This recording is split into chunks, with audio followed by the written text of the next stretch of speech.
Things have really heated up on The Ultimate Fighter. We're deep into the semifinals. We only got one episode left on the show. Lot to talk about today. Let's get into it. The MMA fortune teller. The teller, the teller, the teller, the teller, the teller, the teller. What is up, you guys? The Teller checking in for some Ultimate Fighter talk. We got two episodes to discuss here because unfortunately, I did apologize to you guys for that, but I wasn't able to get last week's episode out. I feel like that only makes today's episode a little bit better. We got more stuff to discuss. Episodes 10 and 11, two really entertaining fights, and I'm pretty pumped about how the end of this show is starting to tail off here. I really am intrigued with the matchups that we have left on the table, and we're gonna start things off by talking about episode 10. We had Bryan Battle taking on Andre Petroski. Now, going into this fight, personally, I thought that Andre Petroski would have been the favorite going into this fight if there was betting odds on these two fighters squaring off. Andre Petroski, a guy that's only 5-1, but he has that decorated wrestling, resume behind him. This is a guy that's really dominated guys on the mat, has power in his hands.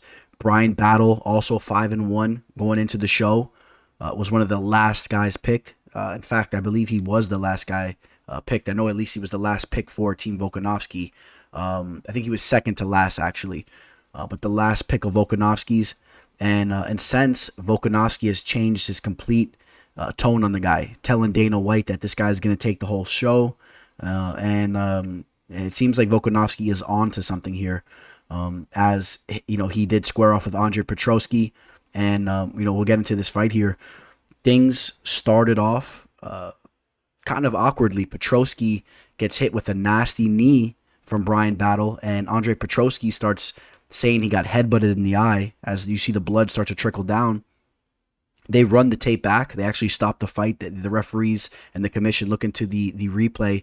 You could see clear as day it was a knee, and then they continue the fight, and it was pretty cool. You got to see a little bit more of the tough side of Bryan Battle. Bryan Battle, he was feisty in there. He started to kind of curse at Petroski. He called him, you little bitch. And Petroski, he kind of had a grin on his face because I think he knew he was caught with his hand in the cookie jar there. And the coaches of Team Volkanovski, they thought that they saw Petroski was breaking in this fight at that particular time. Were they on to something? I think so. Petroski did go on to win that first round. He got a takedown. He controlled the rest of that round there. But as we went into the second round, you saw Petroski was really losing his juice there. Didn't have a lot of pop on his punches. Landed a couple power shots, but you could tell he was kind of headhunting and really putting a lot of effort into those shots. Whereas Bryan Battle was just peppering him up. And once Petroski desperately went in for another takedown, hoping he could probably solidify that round and maybe steal the fight there if he could survive. Bryan Battle put in a nasty sub. It was like a modified guillotine. Ended up getting on top of him. He's using the forearm, and he subs him there. And it was a big win for Bryan Battle.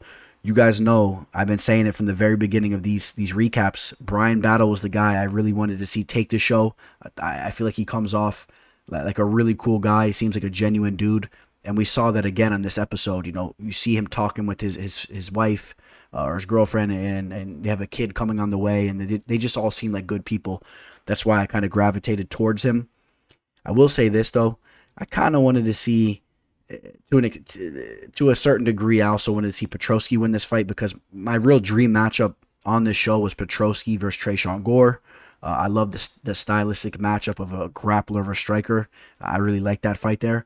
But I would say I'm just as excited for this fight at the moment because Bryan Battle has proved that he is one of the best fighters on the show. Obviously, at least the top two in the bracket. We'll see how he fares off in the finale. But I'm just as eager to see that fight as I would be if Petroski would have won. And that being, of course, the winner of Tresean Gore and Gilbert Arena, which will be, Gilbert Urbina. Gilbert Arenas, I was about to mix that in, ex-NBA player, but Gilbert Arena and Tresean Gore, that will be the last episode of the show. So either way, that's a cool fight. I'm very intrigued to see how the Tresean Gore Gilbert versus Gilbert Urbina fight goes. Both those guys are very talented fighters. I'm kind of hoping Tresean Gore comes out on top. I think he deserves, from the performance he put on early in the show, I think he's deserving of fighting in that finale. I think his striking is nasty. I would love to see him and Bryan battle square up on the feet. But again, that's the final fight that we will have coming up next week, and we'll be talking more about that as time comes. So that's going to wrap up episode 10. We'll move our way over towards episode 11, the more recent episode that we just had. We had the bantamweight squaring off in the semifinals. We had Brady Hiestand taking on the very tough and talented Vincent Murduck. Now, before we get into the details of that fight, towards the beginning of this episode, there was an incident that took place that I thought was pretty cool. We had this guy, this guy who I follow on Instagram. I've been following him for quite some time. It's called the Reptile Zoo, and basically it's an Instagram page that has all types of wild reptiles, snakes, monitors, alligators, you name it, all types of stuff, all types of creatures and critters. And it's mostly him and his daughter that are featured on the channel, but they do have a live reptile store or zoo over in California, I do believe. Don't quote me on that, but I believe it's in California, and you could actually go there and see all this stuff in person. I know they've been going through some tough times with the whole COVID situation. It's kind of shooken things up for them over there, but this is definitely an Instagram page that I think that's worth following. And basically what happened on the show is Bryan Ortega, he knows this dude here. I got to get his name for you, but he's an awesome guy, a very genuine and good-hearted fella that really, really has a passion for what he does. And he knew Bryan Ortega, and Bryan Ortega's been getting some pets from him. So Bryan Ortega actually had him bring a bunch of his giant reticulated pythons to the gym and to the locker rooms and all that, in the dressing rooms, and he had them all laid out. And when Team Volkanovski came in, they opened the door, they see these giant pythons crawling at their feet. So it's pretty funny. And then even at one point, they try to kind of scare Volkanovski with it, but I don't think they realized that Volkanovski's from Australia. He wasn't really, he really wasn't too scared of these types of critters, being the fact that he's from Australia. Maybe they got all types of deadly snakes, giant crocodiles, poisonous spiders, you name it, right? So it didn't seem to faze him too much. He grabbed one of the pythons, wrapped it up on his neck. It was squeezing on him. And it ended up being a pretty cool scene there. So I thought that was pretty cool. Again, though, being that I've been watching this guy for years, and I really enjoy what they put out to us on Instagram. So definitely recommend you guys check them out. And now to the fights.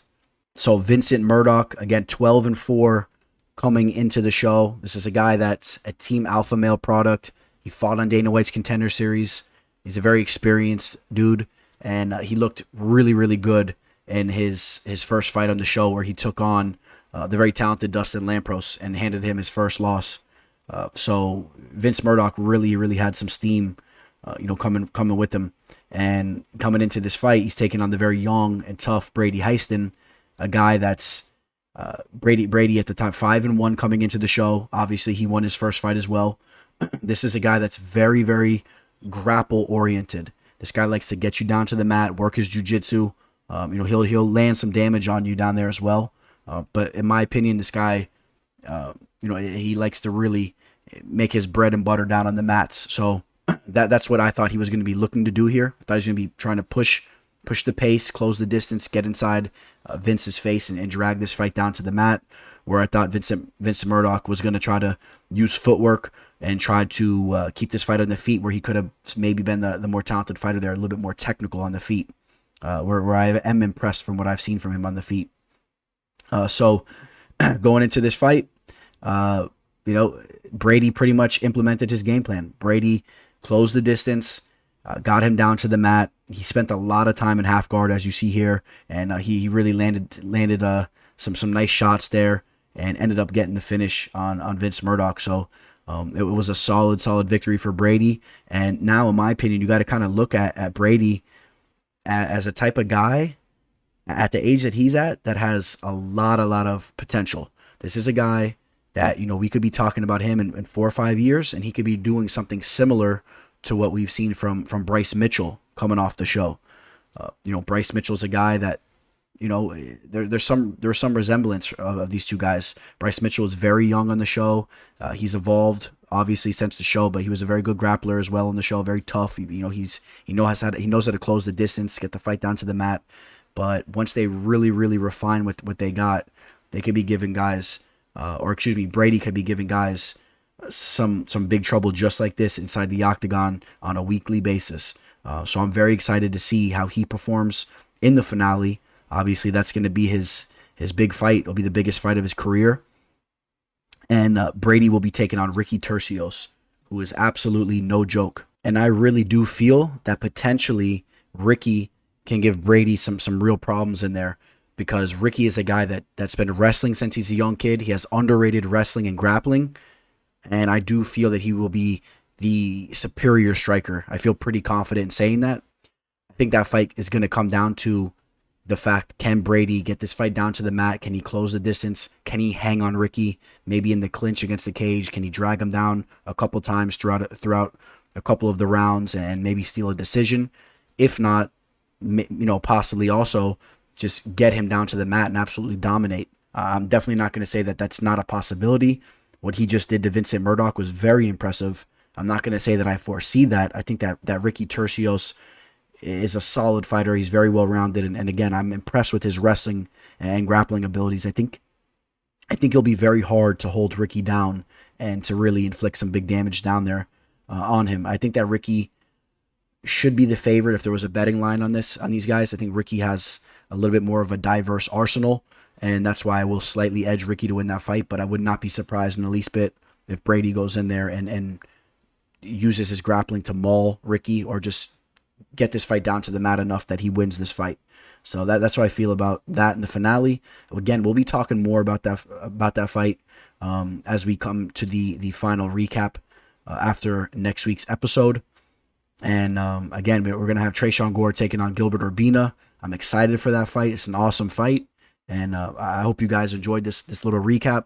Again, much more types of content will be coming at you guys very often, so you can expect more of these types of things. Dana White's Contender Series is going to be coming back up very soon. We got another season. I look forward to dissecting those fighters, trying to work their way into the UFC. And I hope you guys like the content that's coming to you guys here. Please like this video. It's highly appreciated if you guys can like this video. Filming this late on a Thursday night. And I'm going to go get some grub and hit the sack after that. All right, guys. You guys will be hearing from me very soon. Signing out. The Teller.